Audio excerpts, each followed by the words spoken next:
राव साहब से फिर उनका मेल मिलाप हो गया। कहते हैं ना, पुराने वर्कर जो कार्यकर्ता है उनका जो दिल में जगह है वो कभी खत्म नहीं हो सकती है। इस टाइम अहिरवाल में आप देख रहे होंगे कि वहां से राव नरवीर सिंह बयान दे रहे हैं, यहाँ से राव इंद्रजीत सिंह जी दे रहे हैं, दोनों रेवाड़ी से ही आते हैं। क्या लगता है इनके बयान जो है गुत्थम गुत्थी है, इसका असर पड़ेगा इस चुनाव पे? अब उनमें से टिकट राव साहब किसको दिलवाते हैं ये उनके अपने राव साहब पे तो फिर संकट आ गया। वही वाली बात थी कि ओबीसी से जनरल से हटाया, एससी में आए, एससी में भी इतने दावेदार हो गए, सारे राव समर्थक में से। वो राव साहब के भी काफी नजदीक है, लक्ष्मण यादव के भी काफी नजदीक है और जिला अध्यक्ष के भी काफी नजदीक है। रामपुरा हाउस है, राव इंदर सिंह ही भाजपा है। अमृतकला टिकाणिया जी है, वो तो कहा जाता है कैप्टन खेमे साहब की अमृतकला टिकाणिया। रेवाड़ी के कुछ चेहरे हैं जो कुछ पूर्व में पार्षद भी रहे हैं और कई विधायक भी रहे हैं, रणधीर सिंह कापड़ीवास हो, सतीश यादव हो, ये वो चेहरे हैं जो पर्सनल वोट बैंक लेकर चलते हैं। अब उनका रुख किस साइड रहेगा? ये लड़ाई चल रही है दक्षिणी हरियाणा के हित के लिए और उनके अस्तित्व के लिए और उनके राजनीतिक वर्चस्व को बढ़ाने के लिए। लोकसभा चुनाव में, विधानसभा चुनाव में, पिछले नगर परिषद चुनाव में, और अब ये सिद्ध हो चुका है, इसमें कोई अतिशयोक्ति नहीं है। नमस्कार साथियों, तो कैसे हैं आप लोग? जैसे कि खबर तो आप ही को मिल ही गई होगी, फिर भी हम आपको बता देते हैं कि जो इतने समय से रेवाड़ी में सुगबुगाहट थी कि चेयरमैन पद के लिए कौन चुनाव लड़ सकेगा, कौन नहीं लड़ सकेगा, कौन घर बैठेगा, कौन मैदान में होगा, उसको लेकर आरक्षण होना था। जो आपको खबर मिली गई होगी कि रेवाड़ी आरक्षित सीट हो गई है महिला एससी के लिए। अब जो भी एससी महिला होगी वो ही सिर्फ चुनाव लड़ सकेगी, अन्य कोई भी चुनाव नहीं लड़ सकेंगे। इसी को लेकर मार्केट में अब बड़ी बड़ी खबरें आने लग गई है कि कौन मैदान में आएगा, कौन मैदान में नहीं आएगा, भाजपा किसको उतारेगी, कौन दावेदारी होगी, कौन अच्छा चेहरा होगा जो चुनाव लड़ सकेगा, कांग्रेस किसको उतारती है, टिकट पर चुनाव होंगे नहीं होंगे। इन सभी सवालों के बीच हमारे साथ बैठे हैं राजनीतिक विश्लेषक विनय यादव जी, जो पहले पूर्व पार्षद भी रहे हैं और अब आगे खुद की भी तैयारी कर रहे हैं, चुनाव लड़ने की भी तैयारी कर रहे हैं। उनके पास मार्केट की सारी खबरें होती है, हम आपको बता देते हैं, जितनी भी रेवाड़ी की राजनीतिक खबरें होती है सारे उनसे अपडेट रहते हैं, जुड़े रहते हैं। तो चैनल पे आपका स्वागत है विनय जी। नमस्कार। तो विनय जी, जैसे आप सभी आपको पता ही है कि रेवाड़ी में इतने दिन से हलचल थी कि कौन चुनाव लड़ सकेगा, कौन चुनाव नहीं लड़ेगा, किसके लिए आरक्षण होगा नहीं होगा। तो ऐसे में एससी महिला को कर दिया है, तो क्या देखते हैं मार्केट का रुख क्या रहेगा? देखिए, जब वार्ड बंदी नहीं हुई है, वार्ड 31 के 32 हुए हैं, तो जो पुराना रोटेशन था वो खत्म हो गया है। जब सब नए सिरे से हुआ है तो ड्रा जो थे चेयरमैन के वो भी एक नए सिरे से होने थे।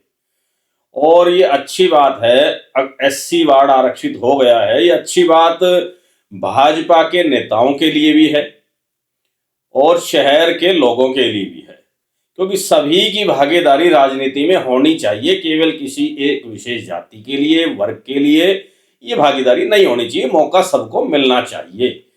मगर महिला आरक्षित सीट हुई है तो एससी से महिला आरक्षित कैंडिडेट ही हमारे यहाँ चुनाव लड़ पाएगा। तो भारतीय जनता पार्टी से जितने भी पुराने कार्यकर्ता है, जो पुराने जुड़े हुए हैं, या भारतीय जनता पार्टी के नेताओं से जिन लोगों का लगाव है या जुड़ाव है, वो कुछ कैंडिडेट हैं जिनका नाम अभी सुगबुगाहट में है, जिनकी चर्चाएं आज से चलनी शुरू हो गई है राजनीतिक गलियारों के अंदर। तो इसमें सबसे बड़ा बेनिफिट तो क्या हुआ है, हमारे माननीय सांसद साहब और विधायक साहब और हमारी जिला प्रमुख जी है, उन्होंने सबसे सुकून की सांस ली है महिला एससी आरक्षित होने के बाद। अगर जनरल सीट होती तो सबसे ज्यादा मारामारी होती विधायक के लिए, सांसद के लिए और जिला अध्यक्ष के लिए। अगर वो किसकी तरफदारी करें, किसके लिए नाम को नॉमिनेट करें, अगर वो एक का करते हैं तो दूसरे से नाराजगी उनकी होती। तो ये उनके लिए सुकून की सांस है। अगर वो इससे बच गए बिल्कुल बखूबी, तीनों के तीनों इस कार्य प्रणाली से निकल कर बखूबी बाहर आ गए हैं। अब बात रह गई एससी आरक्षित पद हुआ है, तो एससी के अंदर मुझे लगता है सबसे पहले पिछली जो नगर परिषद की चेयरमैन रही है विनीता पीपल, वो राव साहब के भी काफी नजदीक हैं, लक्ष्मण यादव के भी काफी नजदीक हैं और जिला अध्यक्ष के भी काफी नजदीक हैं। और पिछला कार्यकाल 1 साल का उनका रहा, बहुत अच्छा कार्यकाल रहा। समय बेशक कम मिला, 1.25 साल का, मगर उनकी कार्य प्रणाली पर कोई ज्यादा शक और शुबा नहीं हो सकता है। दूसरे कैंडिडेट हैं, अभी कुछ समय पहले मुख्यमंत्री जी जब रेवाड़ी आए थे, हमारी जिला अध्यक्ष ने, माननीय सांसद साहब ने ज्वाइनिंग कराई थी। हमारी पूर्व पार्षद रही हैं। पिछले लंबे समय से उनके पति का उनका जुड़ाव रामपुरा हाउस से रहा है, मगर वो बीच में कांग्रेस के साथ रही। जब सांसद साहब कांग्रेस छोड़कर भारतीय जनता पार्टी में आए तो वो कांग्रेस छोड़कर भाजपा के अंदर नहीं आए, मगर अब काफी लंबे अंतराल के बाद वो भाजपा पार्टी को उन्होंने सीएम साहब के मंच के ऊपर ज्वाइन किया है। तो अमृतकला टिकाणिया जी हैं, उनकी दावेदारी की भी चर्चा आ रही है।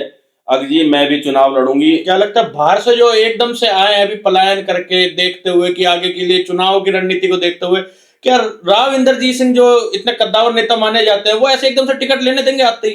देखिए पीयूष जी, इसके अंदर एक बात है पंकज जी, अगर राव साहब आज के समय में अगर आप बात करें तो दक्षिणी हरियाणा के अंदर भारत ने पहले भी अपने कई आपके इंटरव्यूज में या वैसे डिबेट्स में या 1-to-1 में कहा है, अगर दक्षिणी हरियाणा के अंदर भाजपा ही रामपुरा हाउस है, राव इंदर सिंह ही भाजपा है, उनके बिना किसी भी तरह की भाजपा कोई कदम नहीं उठा सकती है। ये पिछले लोकसभा चुनाव में, विधानसभा चुनाव में, पिछले नगर परिषद चुनाव में, और अब ये सिद्ध हो चुका है, इसमें कोई अतिशयोक्ति नहीं है। बड़े अच्छे कद के नेता हैं। दूसरा, पिछली बार विधायक कांग्रेस का था रेवाड़ी के अंदर, अब तो भाजपा का ही जिलाध्यक्ष है, भाजपा से ही विधायक है, भाजपा से ही सांसद है। तो पार्टी जिसको भी टिकट देगी उसको जीतने में ज्यादा मेहनत मशक्कत नहीं करनी पड़ेगी, क्योंकि पूरी भाजपा पार्टी उसके साथ खड़ी मिलेगी। किसी तरह की कोई कंट्रोवर्सी नहीं होगी, कोई किसी तरह का विरोध नहीं होगा। और फिर राव साहब एक ऐसे नेता हैं, जब वो कदम उठाते हैं तो जिला रेवाड़ी के तो मुझे नहीं लगता कोई ऐसा कार्यकर्ता या पदाधिकारी या वर्कर ऐसा होगा जो उनके खिलाफ, उनके डिसीजन पे कोई उंगली उठा सके, आवाज कर सके। अब भाजपा के संगठन के अंदर या भाजपा में पिछले लंबे समय से जो जुड़े हुए लोग हैं, उनके अंदर विनीता पीपल है, एक अजय काटीवाल है, वो हो सकता है वो भी संगठन से, भाजपा से लंबे से जुड़े हुए हैं, वो अपनी पत्नी को टिकट लड़ा सके। दूसरा, कमल निंबल एडवोकेट हैं, वो भी भाजपा में संगठन से बड़े लंबे समय से चल रहे हैं, तो उनकी भी हो सकती है। एक हमारी पूर्व जिला प्रमुख रही है, ठीक, गोकल से, वो रेवाड़ी में ही रहती है, निवास स्थान उनका है, कंकरवाड़ी के वहां रहती हैं, ठीक है जी, तो वो भी हो सकता है टिकट के लिए दावेदारी कर दें। अब ये राव साहब ने डिसाइड करना है, क्योंकि अब गेंद राव साहब के पाले में। जितने भी समर्थक हैं उनके अंदर या तो भाजपा के पुराने कैडर के और संगठन से जुड़े हुए लोग हैं या राव साहब से जुड़े हुए लोग हैं। अब उनमें से टिकट राव साहब किसको दिलवाते हैं, ये उनके अपने राव साहब का तो फिर संकट आ गया। वही वाली बात थी कि ओबीसी से जर्नल से हटाया, एससी में आए, एससी में भी इतने दावेदार हो गए, सारे राव समर्थक इनमें से। ये तो ओबीसी रिजर्व होती, जर्नल होती या कोई भी कैटेगरी रिजर्व होती, बीसीए होती, बी होती, जब भी टिकट के दावेदार तो मिलने ही थे। मगर अब क्या है, अब वो जितने ज्यादा दावेदार, सबसे ज्यादा दावेदार जनरल में मिलते, उसके बाद बीसीबी में मिलते, बीसीए में मिलते। अब एससी के अंदर दावेदारों की संख्या घट गई है, और एससी कैंडिडेट में राव साहब के नजदीकी कितने लोग हैं जो लंबे समय से राव साहब से जुड़े हुए हैं, उनमें चुनाव करने में राव साहब को ज्यादा दिक्कत नहीं आएगी। दूसरी बात क्या है, अगर लक्ष्मण यादव जी यही चाहेंगे कि पार्टी जिसको टिकट दे मैं उसको जिता के लेके जाऊं, क्योंकि अब रेवाड़ी से विधायक लक्ष्मण यादव हैं, पार्टी के विधायक हैं, तो उनकी भी पद प्रतिष्ठा गरिमा बढ़ेगी जब वो जिसको भी कैंडिडेट को टिकट मिलेगी भारतीय जनता पार्टी से, जो उसके साथ लगेंगे उसको विजयश्री दिलवाकर ले जाएंगे। तो ये दोनों चीजें हैं ना, परिस्थितियां हैं, वो पार्टी के सत्ता के अनुकूल चल रही है। और फिर एक और है सबसे बड़ी बात, अब विनीता पीपल पिछले काफी लंबे समय से पार्षद रही हैं। पुराने जो पार्षद हैं, चाहे वो भाजपा में है या नहीं है, या भाजपा में है, उनसे उनके इंटरनल निजी संबंध हैं, तो उस संबंध के आसरे भी उनको जो भारतीय जनता पार्टी की टिकट पे पार्षद नहीं लड़ेंगे, वो भी उनकी अंदर खाते मदद कर सकते हैं। तो ये कह सकते हैं कि विनीता पीपल जो है उनकी दावेदारी सबसे ज्यादा मजबूत रहेगी। मेरे अपने आकलन के अनुसार तो मुझे यही लगता है सबसे स्ट्रॉन्ग दावेदारी विनीता पीपल की है। उसके बाद बात करें राव साहब के नजदीकी की बात करें तो मैंने आपको बता दिया अमृतकला टिकाणिया जी है, वो तो कहा जाता है कैप्टन खेमे से आती है अमृतकला टिकाणिया। मैं वही आपको बता रहा हूं, वो पुराने अगर उनका इतिहास देखें तो उनके पति और वो लंबे समय से कांग्रेस में रामपुरा हाउस के साथ ही रहे थे, रामपुरा हाउस समर्थक थे। मगर जब राव साहब भारतीय जनता पार्टी में गए तो वो कांग्रेस छोड़कर नहीं गए, क्योंकि उनकी अपनी महत्वाकांक्षा थी आगे विधानसभा का चुनाव लड़ने के पावड़ से। मगर अब राव साहब से फिर उनका मेल मिलाप हो गया। कहते हैं ना, पुराने वर्कर जो है, कार्यकर्ता है, उनका जो दिल में जगह है वो कभी खत्म नहीं हो सकती है। तो वो दोबारा ज्वाइन करके गए राव साहब के थ्रू, उन्होंने और जिलाध्यक्ष के थ्रू पार्टी को ज्वाइन किया, सीएम साहब के मंच पे ज्वाइन किया। तो ये भी एक मैसेज गया है, अगर राव साहब के पुराने जो साथी थे उनके पास वो लौट कर आ गए हैं। चलो तो इसी में अब बीजेपी का तो अपन ने देख लिया, कांग्रेस का क्या लगता है, कौन दावेदारी किसकी मजबूत रहेगी कांग्रेस में, या कैप्टन का हाथ किस पे हो सकता है? देखिए, अभी तो ये स्पष्ट है, अब भारतीय जनता पार्टी जो है चेयरमैन का चुनाव जो है वो सिंबल पर कराएगी। कांग्रेस ने एक बार सिंबल पर कराया, नहीं कराया, अब दोबारा से सुनना जा रहा है कांग्रेस आपने एचआर न्यूज ने इंटरव्यू कह रहा हूं, अब कांग्रेस अब फिर से सिंबल पर चुनाव अपना चेयरमैन का है जो सिंबल के ऊपर चुनाव कराएगी। अगर कांग्रेस सिंबल पे चुनाव कराती है तो अगर आप प्रतिद्वंदी मानते हैं सबसे ज्यादा भारतीय जनता पार्टी के कैंडिडेट को, तो मुझे लगता है कांग्रेस में 2 या 3 ही कैंडिडेट हैं जो टिकट के लिए आवेदन करेंगे, या पार्टी जिनके ऊपर दाव लगा सकती है कांग्रेस पार्टी। वो एक है, पुरानी चेयरमैन है नगर परिषद की शकुंतला भांडोरिया जी, वो लगातार कांग्रेस में है, कैप्टन हाउस के नजदीक है, ऊपर के जितने आला नेता है कांग्रेस से सबसे उनकी अच्छे तालमेल हैं। दूसरे अभी नए नए शहर के जिला अध्यक्ष बनाए गए हैं प्रवीण चौधरी शालू, जो वार्ड नंबर 3 से, उनके फादर, उनकी मदर भी पार्षद रही है, वो खुद भी पार्षद रहे हैं। तो हो सकता है पार्टी अगर किसी युवा चेहरे को लाए तो उनको टिकट दे सकती है।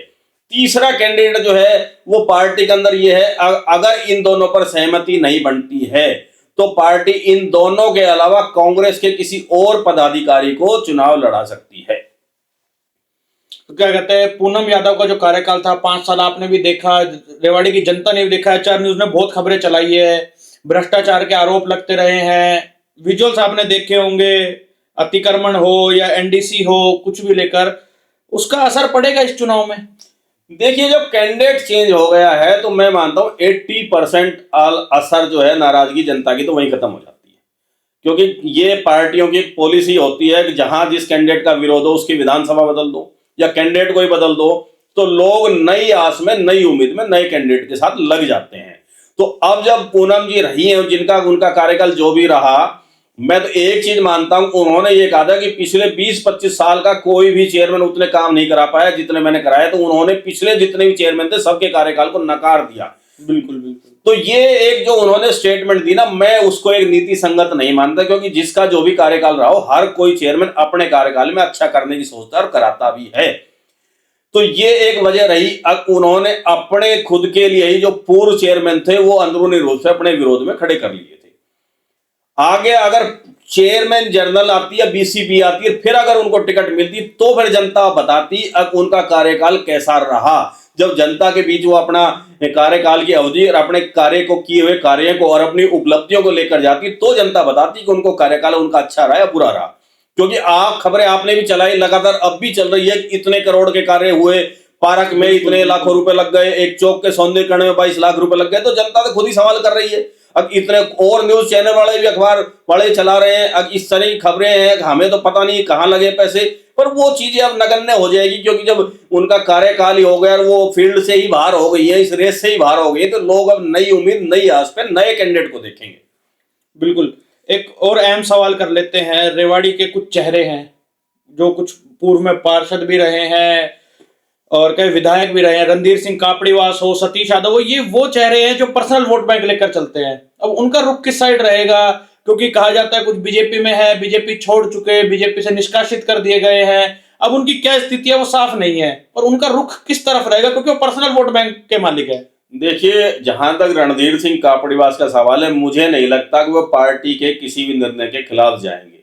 पार्टी जिसको भी टिकट देगी वो उसकी मदद करेंगे।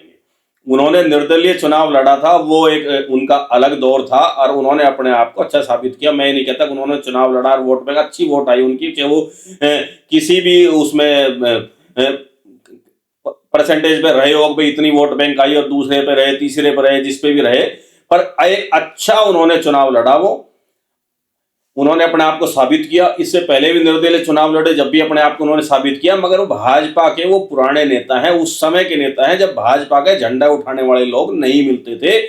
उस समय से वो भारतीय जनता पार्टी से जुड़े हुए हैं और अब उनका जो है ये समझ लिए उम्र का भी पड़ाव चल रहा है, काफी सीनियर बुजुर्ग हो गए हैं, तो वो कहीं किसी परिस्थिति में नहीं चाहेंगे अब वो भारतीय जनता पार्टी का विरोध करें। वो पार्टी के कैंडिडेट का जिसको भी टिकट मिलेगी उसका सम्मान करेंगे और उसकी मदद करेंगे।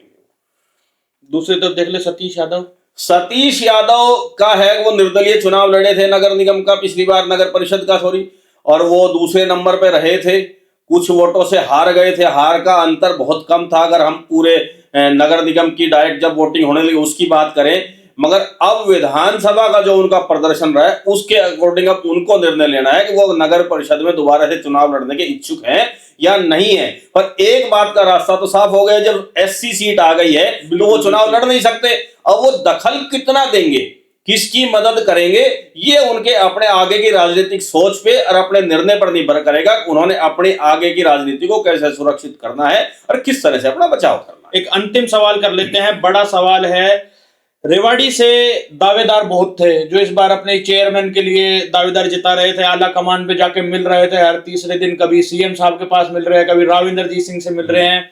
उन सबका पत्ता कहे कि पार्टी ने साफ कर दिया कि एक चाल या कुछ भी कह सकते हैं। इसका क्या राजनीतिक रूप देखा जाए कि रेवाड़ी जैसी सीट पर एकदम से ऐसे गेम खेल देना, चल देना, उसका क्या राजनीतिक रूप हो सकता है? देखिए पंकज जी, ये तो ड्रा हुआ है, चंडीगढ़ हुआ है, नए सिरे से हुआ है। मैंने आपको बताया कि रोटेशन वहां खत्म हो जाता है लीगल रूप से। अगर बात करें जब आपके नई वार्डबंदी होती है, वार्ड बढ़ते हैं, वार्डबंदी नहीं होती तो पुराना रोटेशन खत्म हो जाता है। रोटेशन तभी चलता है जब पुरानी वार्डबंदी चलती आ रही हो, उसी के ऊपर चुनाव हो रहे हो। जब नया रोटेशन हुआ है, चंडीगढ़ में ड्रा हुआ है, जिसका ड्रा निकला वो चुनाव लड़ेगा। अगर ये ड्रा दूसरी कैटेगरी का निकल जाता, बीसीए का, बीसीबी का या एससी जेंट्स का, तो वो चुनाव लड़ते। अब चुनाव जिनकी महत्वाकांक्षा सबकी होती है, महत्वाकांक्षा मैं नहीं कहता किसी की नहीं होती, बहुत से लोगों की महत्वाकांक्षा थी। मंसूबों पर पानी फिर गया। मंसूबे क्या, ये तो एक राजनीतिक वो समय है जिसका दाव जब जहां लगेगा वो वहां चाल चलेगा अपनी। अब वो अपनी आगे की राजनीति में लगेंगे। अगर हम चेयरमैन का चुनाव नहीं लड़ पा रहे तो कहीं संगठन में हमें जगह मिले, कहीं की चेयरमैन में हमें जगह मिले, एमपी साहब का जिनको आशीर्वाद मिले वो अपने आदमी को आगे एडजस्ट करेंगे, विधायक जी का जिनको आशीर्वाद मिलेगा वो अपने आदमी को वहां एडजस्ट करेंगे, और जिला अध्यक्ष को जहां से लगेगा कि मेरे साथ के मेरे अपने वफादार हैं वो उनको एडजस्ट करना चाहिए। एक और अहम सवाल कर रहे थे, बीजेपी पार्षदी का चुनाव इस बार सिंबल पे लड़ेगी या सिर्फ चेयरमैन ही सिंबल पे लड़ी जाएगी? देखिए पंकज जी, मुझे लगता है कि आज जहां तक मेरी सोच है, क्योंकि मैंने चेयरमैन का भी 4 दिन पहले ही कई लोगों को बता दिया था, चेयरमैन ही का जो है वो लगभग लगता है अगर जो ड्रा निकलेगा उसके अंदर मेरी अपने जहां तक अंतरात्मा कह रही थी अगर जो सीट जो है एससी आएगी, ये नहीं था कि एससी लेडीज आएगी या जेंट्स आएगी, मगर वो हुआ। तब मुझे लगता है कि मेरी अपनी सोच के अनुरूप और अपने जो मेरा जितना अनुभव उसके अनुरूप मुझे लगता है कि ना ही कांग्रेस, ना भारतीय जनता पार्टी, ना कोई और पार्टी पार्षदों को सिंबल पे चुनाव लड़ाएगी। उसकी एक अहम वजह है, और पिछली बार भारतीय जनता पार्टी ने सिंबल पर पार्षदों को टिकट दी थी तो 7 केवल पार्षद उसके अंदर जीत कर आए थे भारतीय जनता पार्टी की टिकट पे। 2 पार्षद वो जीत कर आए थे जो इंडिविजुअल जीत रहे थे, निर्दलीय फॉर्म भर दिए थे, बाद में पार्टी ने उनको टिकट दी थी। तो पार्टी इसमें मुझे लगता है कि पिछली वो बातों को न दोहराते हुए और जो विधायक जी हैं या सांसद जी हैं या और जो बड़े नेता हैं वो इसमें एक नई सूझबूझ का परिचय देंगे। अगर सिंबल पर चुनाव लड़ाएंगे, पार्षद कम जीतते हैं तो एक आगे समस्या खड़ी हो जाती है हाउस को चलाने में, और निर्दलीय पार्षद जीत के आएंगे तो 90% पार्षद सत्ता के साथ जाना चाहेंगे, चाहे वो किसी भी से नेता से संबंधित हो और किसी दल से संबंधित हो, क्योंकि वो सरकार के साथ रहेंगे। तो इसलिए भारतीय जनता पार्टी को फायदा वहां मिलेगा जब सिंबल पे चुनाव नहीं होंगे और जीतने वाले कैंडिडेट स्वतः ही भारतीय जनता पार्टी के नेताओं से संपर्क कर लेंगे। एक सवाल कर लेते हैं, अंत में अहम सवाल है। इस टाइम अहीरवाल में आप देख रहे होंगे कि वहां से राव नरवीर सिंह बयान दे रहे हैं, यहाँ से राव इंद्रजीत सिंह जी दे रहे हैं, दोनों रेवाड़ी से ही आते हैं। क्या लगता है इनके बयान जो है गुत्थम गुत्थी है, इसका असर पड़ेगा इस चुनाव पे? नहीं, मुझे नहीं लगता ये बयान गुत्थम गुत्थी है। ये बयान उन दोनों नेताओं के वर्चस्व की लड़ाई नहीं है, ये दोनों की जो बयान है ये लड़ाई है दक्षिणी हरियाणा के हितों की लड़ाई है। आने वाले समय में जब परिसीमन होगा तो 2 लोकसभाएं बनेंगी, महेंद्रगढ़ अलग हो जाएगी, गुड़गांव अलग हो जाएगी। तो ये है लड़ाई जो चल रही है वो अहीरवाल के अस्तित्व की है, अहीरवाल के नेताओं को बढ़ाने की चल रही है। अब गुड़गांव लोकसभा से नरवीर सिंह चुनाव लड़े, लोकसभा से महेंद्रगढ़ से आरती बहन जी लड़े या राव इंद्र सिंह लड़े, ये दोनों अपनी अपनी लोकसभा से चुनाव लड़ेंगे और इनके समर्थक इनकी मदद करेंगे, इनके साथ रहेंगे। ये लड़ाई चल रही है दक्षिणी हरियाणा के हित के लिए और उनके अस्तित्व के लिए और उनके राजनीतिक वर्चस्व को बढ़ाने के लिए। ये बयान तो एक बहाना है राजनीतिक सुर्खियों में रहने के लिए, और अंदरूनी रूप से मुझे नहीं लगता किसी तरह की पार्टी के अंदर कोई कलह या टूट या इस तरह की कोई दिक्कत परेशानी है। समर्थक तो असमंजस में है ना। समर्थक जो जिस नेता का समर्थक है वो उसको ही गुण गाएगा, इसमें कोई अतिशोक्ति नहीं है। विधायक के समर्थक विधायक के गुण गाएंगे, जिलाध्यक्ष के समर्थक जिलाध्यक्ष के गुण गाएंगे, सांसद के समर्थक सांसद के गुण गाएंगे, राव नरवीर सिंह मंत्री के समर्थक उनके गुण गाएंगे। जो जिसका समर्थक है वो उसको ही देखना चाहता है, उसको ही सुनना चाहता है। अब बात करें लोकसभा चुनाव की, चाहे कितने भी चुनाव रहे हो, मदद की अगर बात करें तो बहुत से ऐसे लोग हैं जो रामपुरा हाउस नहीं जाते हैं मगर वोट और सपोर्ट और रामपुरा हाउस की हमेशा करते रहे। बिल्कुल बिल्कुल ऐसे है। जैसे बहुत से छुपे हुए नेता जो अदर पार्टियों में रहे हैं या वैसे रहे हैं या पार्षद भी रहे हैं ऐसे, अब वो हमेशा मदद करते हैं अंदरूनी रूप से रामपुरा हाउस की। तो ये बात इनके आपसी जंग की नहीं है। हाँ, मैं मानता हूं अभय सिंह यादव को अपनी हार का दुख है, टीस है, तो वो सार्वजनिक मंच से अपना उसका जो है उसको बयां कर रहे हैं। और राजनीति के अंदर तो देखो राजनीति का नियम क्या है, जो आपके विरोध में उसको आप हराइए, चाहे आपकी वो पार्टी में है चाहे विपक्ष में है।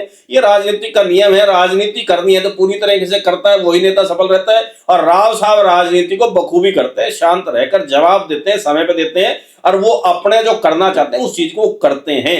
इसीलिए वो दमदार शख्सियत के नेता कहलाए जाते हैं दक्षिणी हरियाणा में। तो सुना हमने आपको पूरा बताया रेवाड़ी का चुनाव किस तरफ जा सकता है, क्या रुख लेगा, क्या आगे के समीकरण बनेंगे। एचआर न्यूज के साथ जुड़े रहिए, आपको पल पल की खबर मिलती रहेगी और विनय जी हमारे साथ बार बार बैठते रहेंगे, आपको एक चीज का विश्लेषण हम आपको दिखाते रहेंगे। तो इस खबर को लाइक कीजिए, शेयर कीजिए और कमेंट करके अपनी राय आप जरूर दीजिए।